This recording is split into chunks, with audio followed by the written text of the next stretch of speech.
Well, hello! It's time for another exciting episode of Pens in Use. This is the show where I talk about the fountain pens and inks I've been using throughout the week. So, let's dive into it.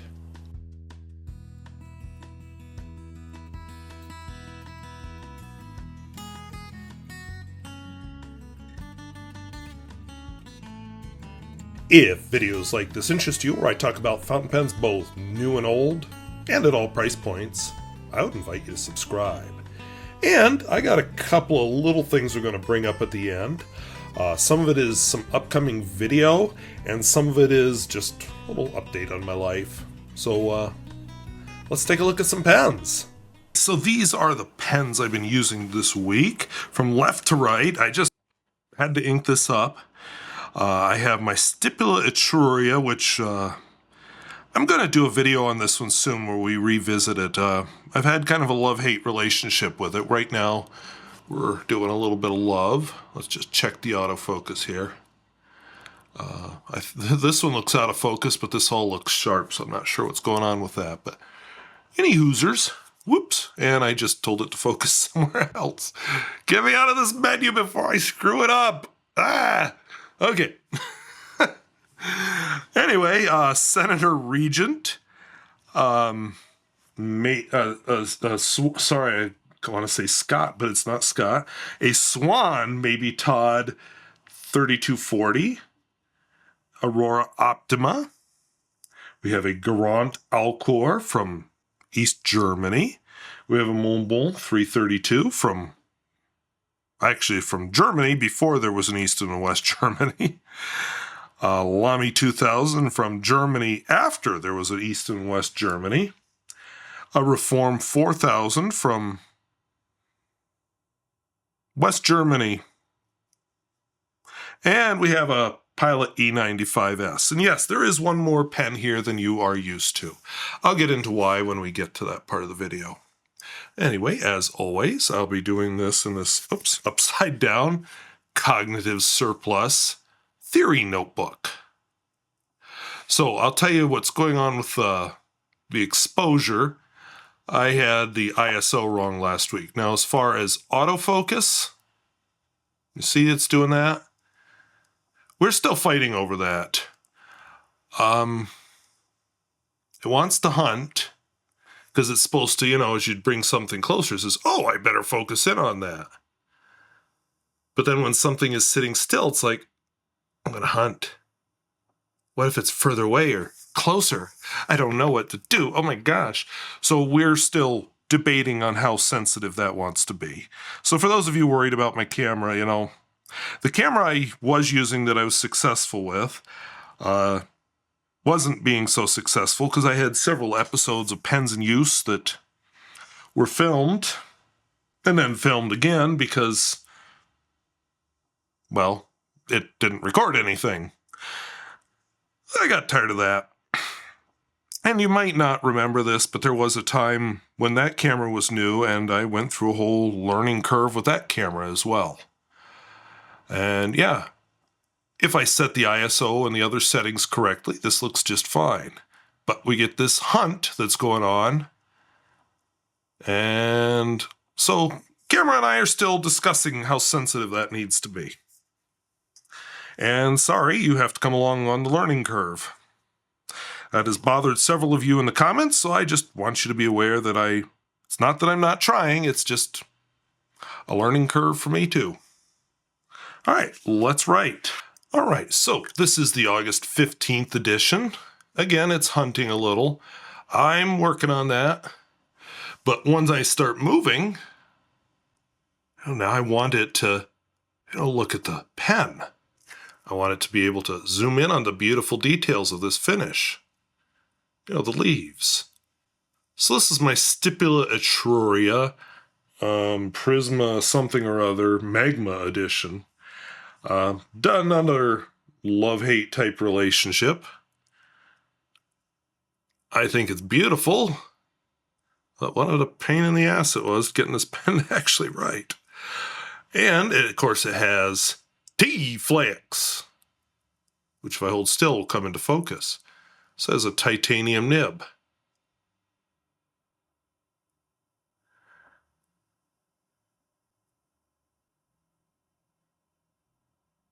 Yep, there you go. You can see the word titanium there. So we have the Stipula Etruria. This is so far the only Stipula pen I've ever used. Some people think they're wonderful. I'm reserving judgment because of the... I love it now, but I had an awful experience with it, getting the damn thing to write. So this is Herbin. Lidete. I don't know if it's good news or not, but it's news that I'm down to 10 milliliters of this ink. I have the bottle almost used up. So that's exciting for me. It's very nice brown ink. And of course this nib, I'm going to, instead of doing a sketch here, I'm just going to show off the nib. It's a fun nib. So there's my little swatcher doodle. But, you know, the nib, not a flex nib, but it flexes.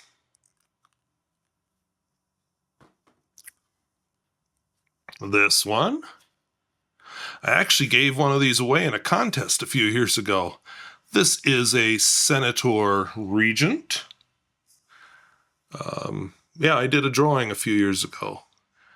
Senator Regent, it has a very beautiful blue finish. I'm not sure how old it is, so I'm not sure if this dates from the time when it was West Germany or if it's from the time it was Germany. But anyway, steel nib, it looks gold, but a very nice steel nib. And a very nice ink in it. So it has a medium steel nib. The ink is Atramentis. Wow, I write like a duck. Oh, geez, that made no sense. I don't write neatly. There we go.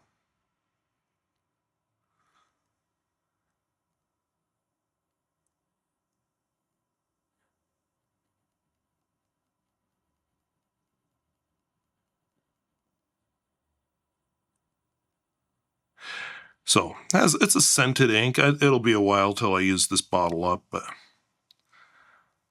enjoying it. I don't know, I used to feel like the Atramentis inks were too spready, but they're not. So I could draw the Senate in the United States, but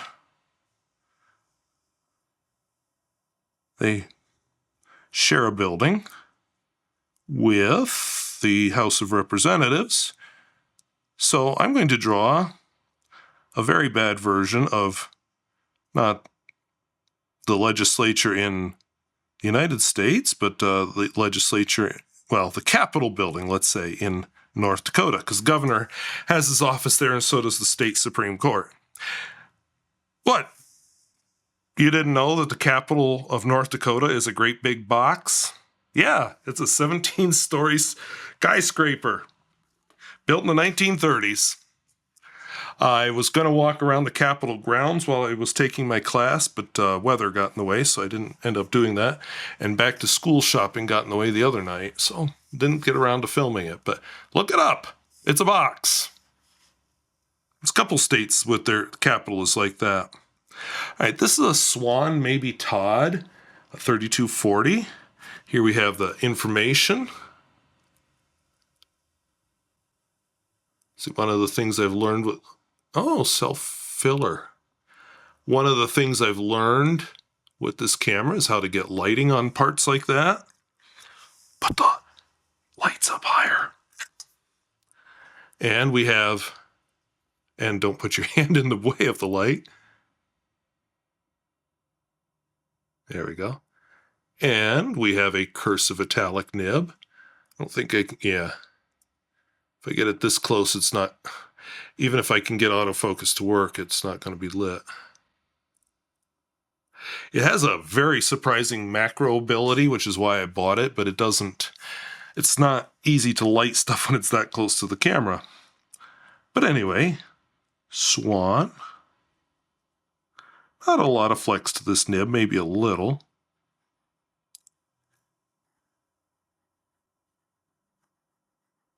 But that's a plenty of line variation. I was asked recently what's probably my favorite nib grind, and I said cursive italic. I didn't even have to think about it. The ink in this one is Akkerman, Groenmarkt,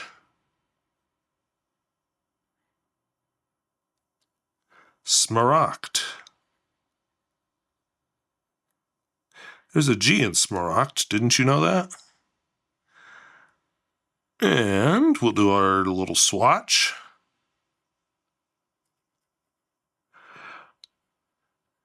This is the ink that just will not die. I mean, I like the ink. I love the bottle. I'm ready for something else. So this whole thing of focusing on a few inks at a time, it's wonderful when it pays off, and like this is almost used up.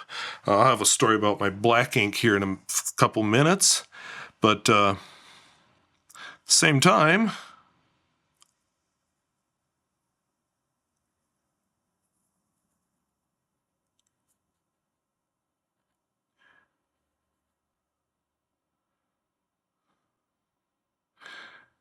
there's a not very elegant swan. This must be the ugly swan. Okay, now I'm thinking of a character in a book named Swan Sanche. It's not coming to me what book she's in. I mean, not Swan, it's Swan, but still. Now who is Swan Sanche? I'm going to have to look that up after I finish filming this. Okay. Then I get my beautiful Aurora Optima with this beautiful finish. Got this from Proto Pens. So it's used. Some kind of a special edition. I mean, overall, I prefer the Aurora 88 model. But dang. Basically different finials. 14 karat nib. It's not a flex nib, but who cares? Oh, I didn't realize how low the ink was either. Ah, so one of my things with the autofocus worked. Maybe I don't need my hand now. Just gotta talk to it about that. Stop hunting! Alright, so this is an Aurora Optima.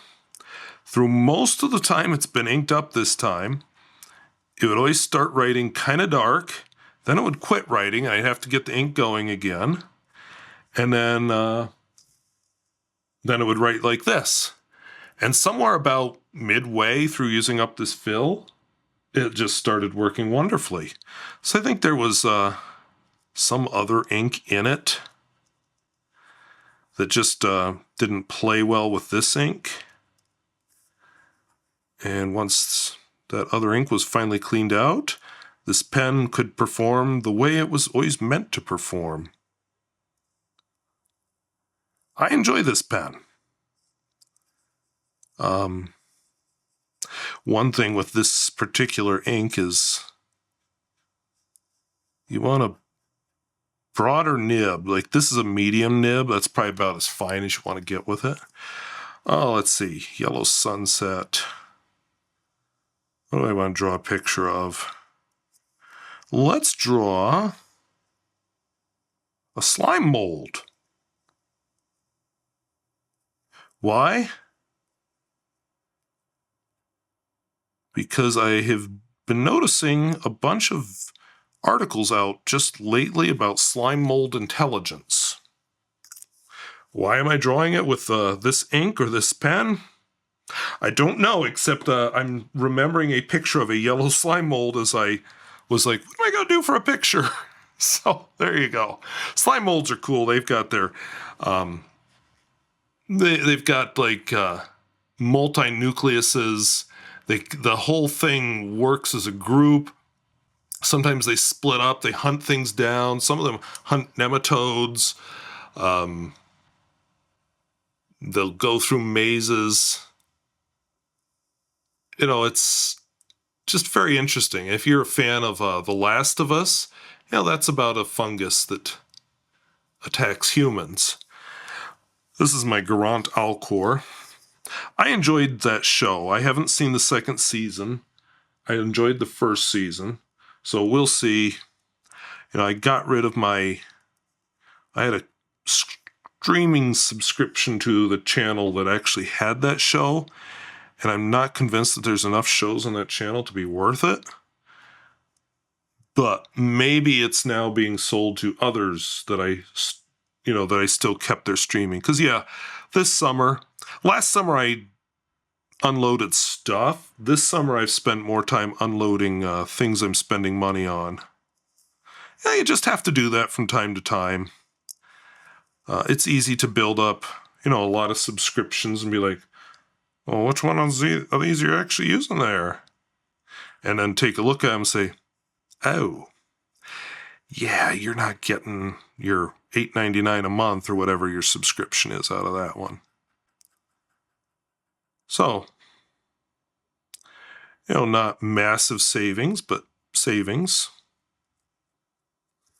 So, in honor of that, even though I don't actually own a television set, because I watch anything I watch on a flat screen monitor,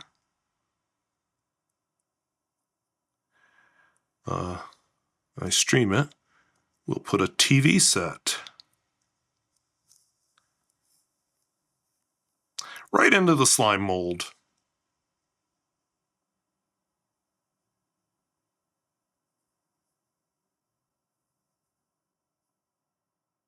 Put the vertical hole and the horizontal hole and all those down here so that the outer limits can control them.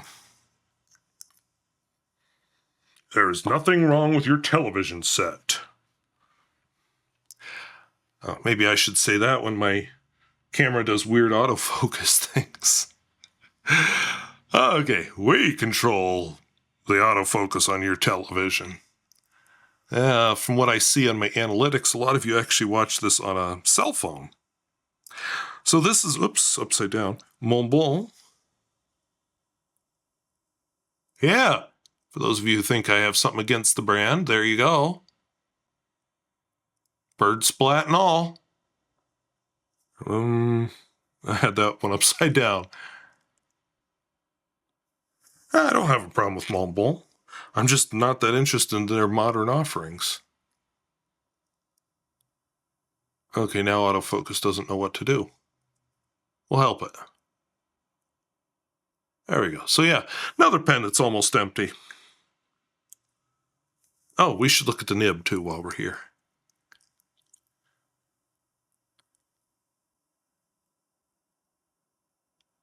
This pen spent 80 plus years in an attic behind a wall. I don't remember if I told this story last time, but anyway, first it was hidden from the Nazis. Then it was hidden from the communists. And then the people that owned the house were renovating and discovered it behind a wall, along with a whole bunch of other pens that are slowly being sold off. The person who walled them up actually owned a luxury goods store, I think a luxury stationery store. So I guess even back then, this must have been a luxury brand.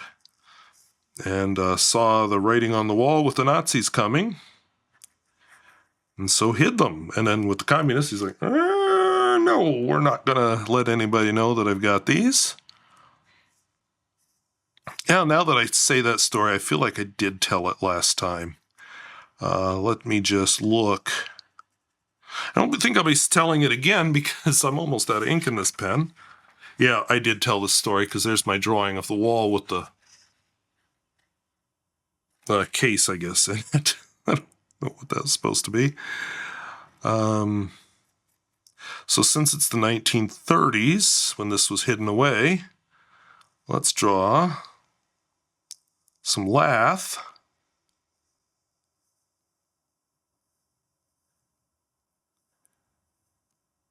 And the fact that it's uneven is okay, because the plaster's oozing out over it, and it's just kind of keys, and the plaster sticks to it that way. You'd almost think I've been tearing apart an old building. All right, next pen in this story is one I am excited to share. Because school's starting. I'll talk about that when I get to the me talking part, but school's starting, so guess who's coming out to play again? Ah. Ah. Ah.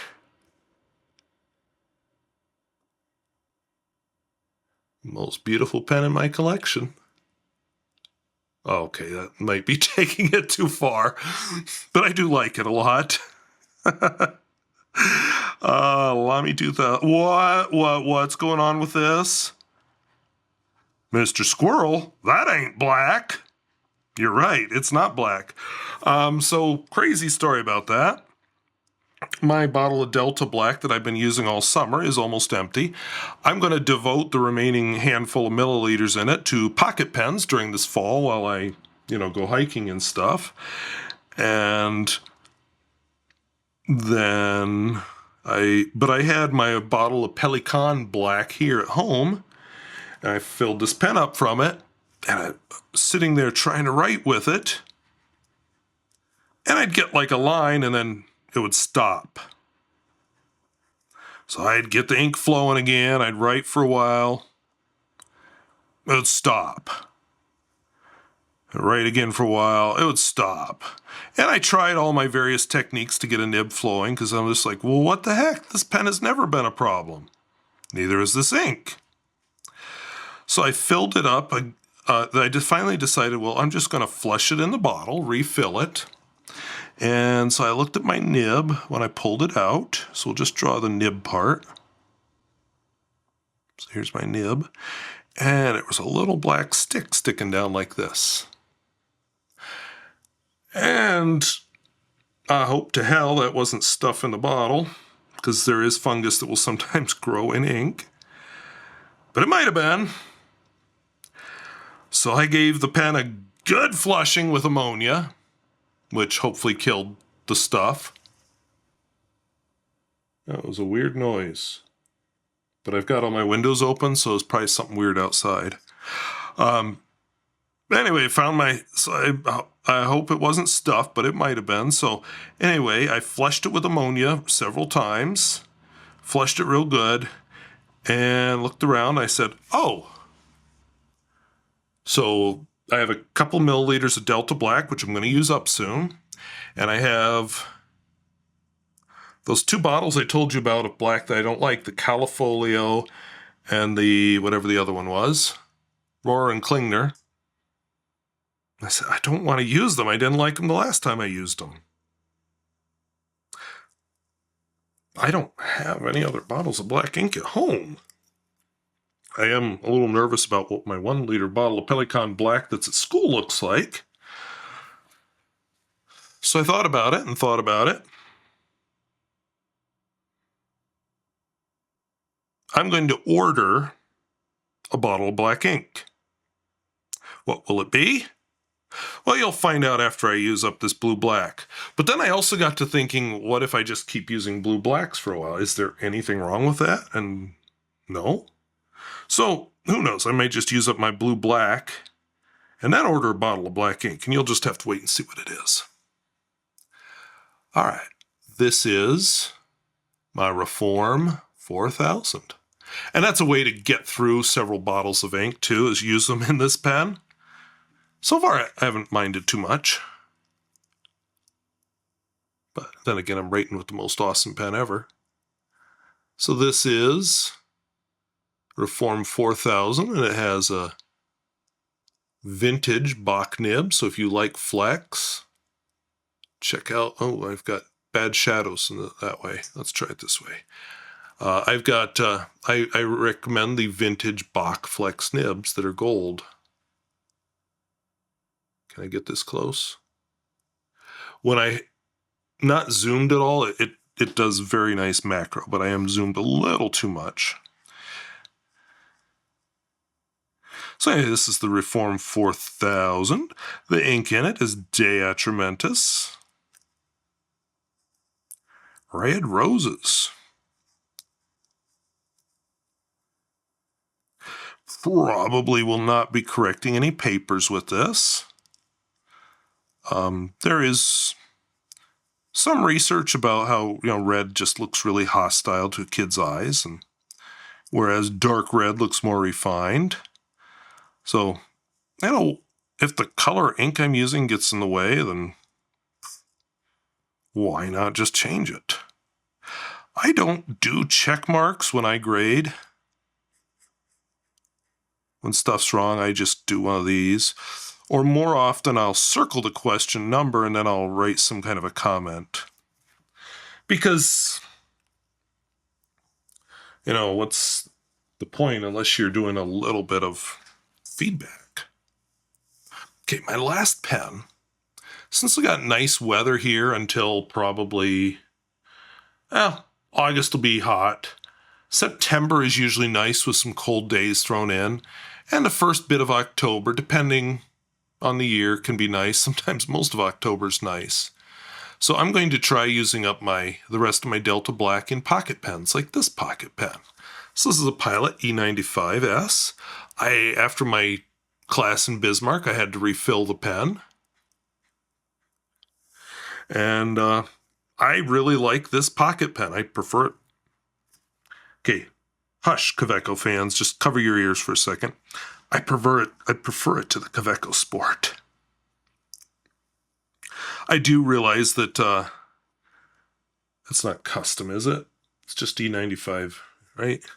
I do realize that pocket pen in the Japanese market has a slightly different meaning than it does in the German market, but still, it works as a pocket pen for me.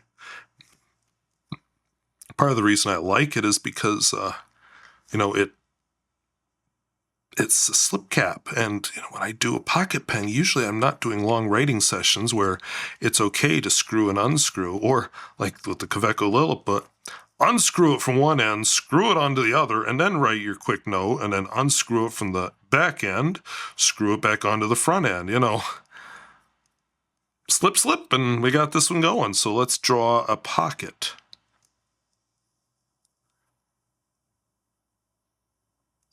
My neighbor is having some kind of a party that he didn't invite me to. Well, he's never invited me to a party. Oh, what should I do as a design on this pocket? About the only design I can think of off the top of my head would be a great big W for Waski. So anyway, I'm going to still work on this hunting problem that I have with this ink. With this camera. I just have to get it to stop hunting so dramatically like it just did. But I think the exposure was improved this week. The white balance, I licked that a few weeks ago. I've got this new camera and I'm still learning to use it. It was a steep learning curve with the last one too, but I eventually got there, and I'll get there with this one. So let's go back to, that was a long writing session, 28 minutes, holy cow. It won't be, obviously if you're watching this, it wasn't when I edited it, but I edit stuff out. All right, so those are the pens and inks I've been using this week. It's my last week of freedom, as I probably mentioned through the writing sample, which I recorded separately.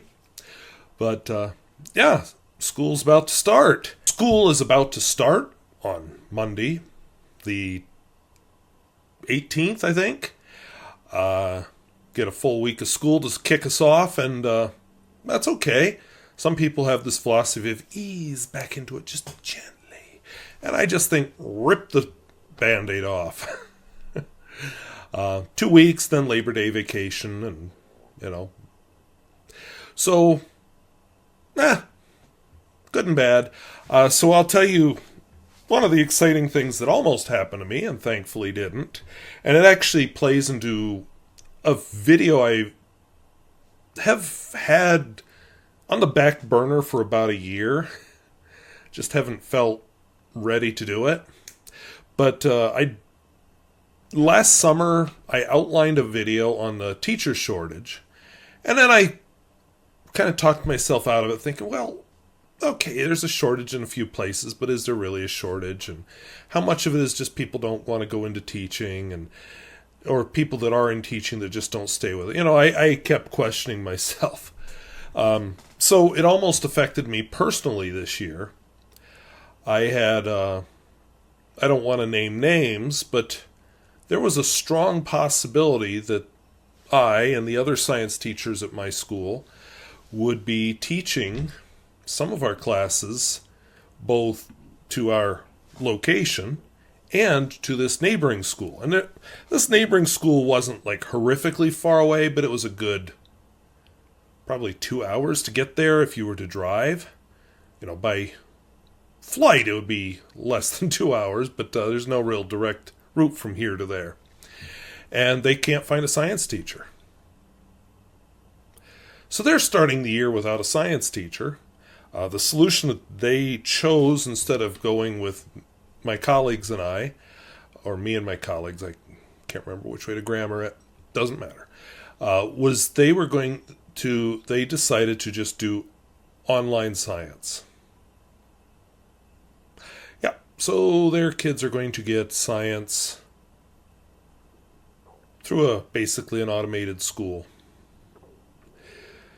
And before you or I condemn them too much, just had to think to myself, what do you do when you're in that situation?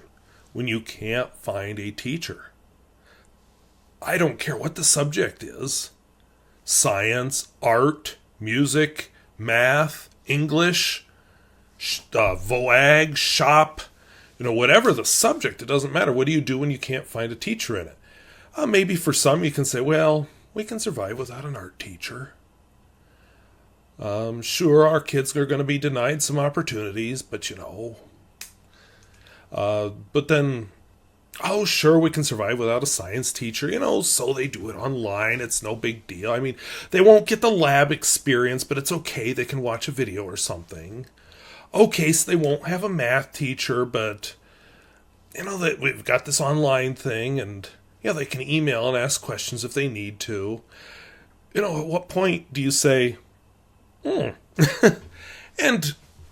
parents in that district are in a kind of a rough place because, what do? You want to be loyal to your district, but your district doesn't have this teacher. And at what point do you say, I'm pulling my kid? But here in western North Dakota, it's a reality that you're probably not sending your kid to another school district because the school districts are so large already. I mean, as an example, my own school district is several hundred square miles larger than the entire state of Rhode Island. So what do you do? And my school district is fortunate. We have filled everything except for art, which is probably why art was the thing that came to my mind. Yes, we can live without an art teacher, but it was good to have those offerings because, that educates a different part of the student. We're not all going to be scientists or engineers. So, anyway, so we're actually in a fairly fortunate place. But I'll tell you what, if I left, would we find another science teacher? If one of my colleagues leaves, would we? If, we have a math teacher leaves, would we find a replacement? And I'm scared of the answer to that question, quite frankly. So, this past week, because I think it's a week that I missed, it was another week where I was in Bismarck for classes. I had the chance to take another class. This time, I was the only science teacher in the class. I don't think I was actually this class's intended market. I taught most of the teachers there were VOAG teachers, which is short for vocational agriculture. One or two might have been like a technology teacher of some kind. Two of them taught at a community college, which means that it was basically a 2-year school. So one was electrician, the other one was HVAC. But, and there was me, just randomly, the science teacher thought, oh, this looks interesting. But anyway, so we had this class, and I got to talking to the VOAG teachers and just learned about some of the VOAG departments around the state. Now, I'm going to be careful because I don't want to throw any schools under the bus. You might notice that I didn't name the school that I'm talking about other than the distance to it. There's one school that had a retired VOAG teacher was teaching there. He retired again because they found somebody actually from the area who decided, yeah, I'm going to come back home. And he took over as the VOAG teacher, and the retired guy went on to teach another subject at the school for another year because they couldn't find a replacement. And somehow he had the qualifications to do that, which when you look, I know the guy just slightly. When you look at his academic background, you're like, okay, that would actually make sense. And then he went on to teach at a neighboring school district. He's about to start his second year. And mind you, he is retired multiple times. I'm not 100% sure of his age. I know when I knew him, I was still in my 20s, and I thought he was old. So take my impression of him when I last met him, with a big, huge grain of salt. There was another school district nearer to me, more to this end of the state. They had a VOAG teacher retire. They found somebody, and I don't know how they got away with this or how they could make it work, but he was not even old enough to drink. They hired him to teach, and that lasted a year, and now they've got the retired guy back. There's several retired VOAG teachers around the state teaching that got called out of retirement and say, hey, we can't find anybody. You getting bored with retirement yet? And maybe some are. We have a teacher at my own school district who just came out of retirement to teach again, but there's more to that story, and I don't need to get into that on a video. But that's a Band-Aid. And so when I made my script for my teacher shortage video, these were the kinds of things I was thinking about, that one of the solutions that districts all over the country are coming up with for teacher shortages. And it's a Band-Aid. Yeah, I mean, I could theoretically retire at 60. Will I? Ask me when I'm 60. I'm financially setting myself up to be able to, but again, ask me when I'm 60. But on the other hand, there does come a point where you're like, I want to enjoy my retirement.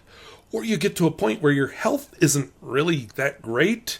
I mean, no matter how well you've taken care of yourself, that does come. Sorry, I just got to keep my eye on the clock here because this camera requires restarting. But it does reach a point where you're just like, oh, yeah, I'm just not up to this anymore. I think of the amount of up, down that I do all day. Kneeling down beside a kid to help him with something, getting up, kneeling down, getting up, walking around the room. One of the things I like about my job is I'm on my feet all day. I'm not just sitting at a desk. But you do reach a point where that's more difficult. I know one teacher who is he might be turning 80 this year. Not at my school district, but at another one. And I was at a conference with him, and one of the things we did involved getting down on the floor, and he needed a lot of help with that, and then that was hurting too much, so he needed to get up, and he needed help doing that. And I just thought, dude, why are you still doing this? It's not a physically demanding job like being a lumberjack or something, but I want to enjoy my retirement while I can physically enjoy it. Go take a hike when I want to. Go out and work in my garden. Maybe climb a mountain if I feel like it, or ride a bike. There will come a time when I can't do those things. And I want to be able to enjoy them. Financial reality, I can't retire right now. But yeah, so anyway, that's a stopgap measure. So I have been thinking about a teacher shortage video, and I have the script written, so maybe I need to pull it out. Now that school's started and I have less free time, why don't I pull that script out, right? Another video that should be coming out this coming Sunday, I think. If everything goes well. I'm working out a couple logistics with it, but I surveyed a bunch of my colleagues across the state at various experience levels about advice for new teachers. And yeah, I've got one or two things of my own I want to add, but I'm going to not name people. I'm not going to even tell you what's my advice. I've got it all organized by categories on my nice, 3x5 index cards. And so I'm going to put that together as a video. And I say I'm going to because I haven't put it together as a video yet. It's supposed to be hot Saturday and Friday when you're watching this, actually. I will have gotten back from a small day trip I'm going to take, because I've got to do a day trip before school starts. And I might film it that night, too. So we'll just have to see. I was going to make it a driving video, but I think seeing a face will be better. One of the things that gives me some pause is I have considered, well, maybe I should go sit on the front steps of a school somewhere, or a one-room school or something, because there's a number of one-room schools that are around here abandoned. So I'm thinking about doing that, but if it's hot, I may just say to hell with it, I'm filming it at home in the air conditioning. But anyway, that's another video that's coming up very soon, hopefully, like I said, this Sunday. And maybe not interesting to all of you, but it might be interesting, just not so much from this is going to help me in my job, more as this is giving me some insight into the experience of a new teacher or an experienced teacher. So I'm hoping it'll be interesting. A couple of weeks ago, one of the other times I missed doing pens in use, I was going to do a video, or I was going to finish my pens in use video doing this part of it where I talk, and I was going to talk about AI. So while I was doing my whole teacher advice, all those note cards, I just kind of let YouTube run as background noise, because, I don't know, sometimes it just helps me concentrate. And I got slightly distracted because I realized that's an AI voice. And so after I was done making making my cards, I went down that rabbit hole. I started looking for AI videos. I found out there's a lot of them out there. And I thought, I should do a little talk and pens in use on this. And wrote my things down, and then I looked at my list of topics, and I said, no, that needs some more nuance. So by then I didn't get pens in use filmed, and I did some more research on the nuance, which, good for me, because it made the video better. And then this past week, holy shit, sorry, boy, did current events take over that topic. I found some real-life examples of misuse, abuse, questionable type of stuff, and misinformation, all from AI. And once I got that script rewritten, again, in the evenings while I was taking my class, I said, yeah, this is no longer the informal me talking about light subjects at the end of Pens in Use. So I think we're going to do an AI video. It fits in really well. I experimented with an AI tool this summer that I want to show. So I think it's going to be a 1-2-parter where I show this AI tool, and in part 2 I'm going to talk more broadly about this whole topic. I hope all of you know that I'm not AI. If I were AI, I probably wouldn't admit it. But I think you can tell just from my awkwardness on camera, the way I keep looking down to make sure, to see how I look on camera, make sure I don't look, fat or something. I don't know. But when I do my awkwardness like that, it's very different from the awkwardness you get when you listen to an AI. And yeah, I found out a channel that I have watched and enjoyed is AI. They take real clips of real things that are the topic they're talking about, and then have this AI voice narrate, and it explained to me, oh, that's why you take the same 5 clips of whatever this topic is and just keep repeating them, and they don't necessarily match what you're talking about. Made sense. I also discovered that a channel I've always thought was AI, that I didn't watch for that reason. No, that's her real voice. So, anyway, so I'm going to do a video on AI, probably 2 videos. So what do we got here? We got advice to new teachers. We got teacher shortage. We got the AI video, possibly 2 videos. And one other I'm planning to release really soon because I have it mostly written. It's another one of those about fountain pens in your life. It was supposed to be this week, but it just didn't happen because of things going on.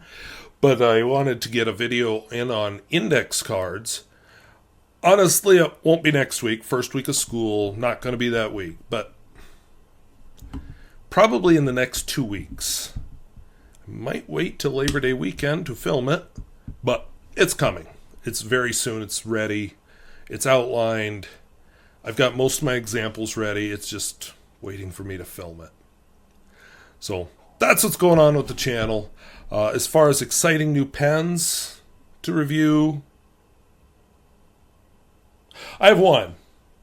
It's not that exciting, but I wanted to look at it and it was cheap.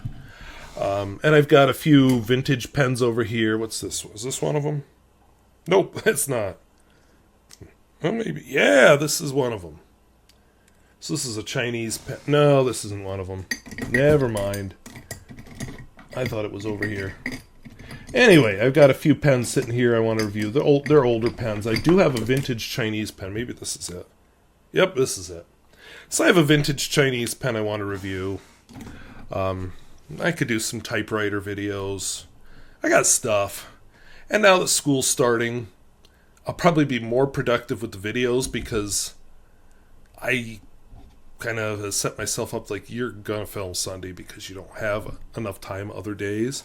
I can edit other nights, but the filming, better off if it happens on Sunday. So, probably will be back on a better schedule now that school started. So anyway, I want to thank you for watching. And if videos like this interest you, where I talk about fountain pens both new and old and at all price points, I would invite you to subscribe. And hey, I mentioned several video topics. What interests you? Or is there something else you'd like to see me talk about? Let me know down in the comments. So, I want to thank you for watching. Talk to you later. Bye-bye.